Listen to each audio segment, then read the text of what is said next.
நவராத்திரியோட டே 3ங்க. இன்னைக்கு அம்பிகையோட அவதாரமான வாராகி அம்மனை தான் நாம் இன்னைக்கு வழிபடணும். அதுக்கு சக்கரை பொங்கலும் காராமணியும் நெய்வேத்தியமாக பண்ணலாம். நான் சக்கரை பொங்கலுக்கு பச்சரிசி 1 டம்ளரும் பாசிப்பருப்பு 1/4 டம்ளர் கடலைப்பருப்பு 1 ஸ்பூன் எடுத்து நல்லா வாஷ் பண்ணிவிட்டு 3 டம்ளர் தண்ணியும் 1 டம்ளர் பால் வச்சு 3 விசில் விட்டு எடுத்துட்டேங்க. 1 டம்ளர் சர்க்கரை வச்சு 1/2 டம்ளர் தண்ணி ஊற்றி நல்லா கரைச்சி எடுத்துட்டேன். இப்போ விசில் அடங்கினதுக்கப்புறம் நல்லா மசிச்சு விட்டுட்டு இதில் சக்கரை பாகை ஆட் பண்ணிக்கலாம். சக்கரை பாகில் தூசு இருந்துச்சுன்னா ஃபில்டர் பண்ணி ஆட் பண்ணிக்கிங்க. நல்லா மசிச்சு விடுங்க.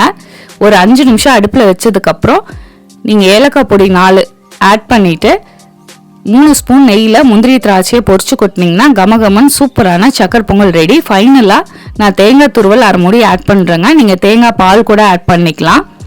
நல்லா மிக்ஸ் பண்ணி விடுங்க. 2 நிமிஷம் கழித்து சர்வ் பண்ணிக்கலாம். சூப்பரான நம்மளோட சக்கரை பொங்கல் நெய்வேத்தியம் ரெடி ஆயிடுச்சு. கண்டிப்பாக இதை ட்ரை பண்ணி பாருங்கள். நெக்ஸ்ட் வீடியோவில் மீட் பண்ணுறேன்.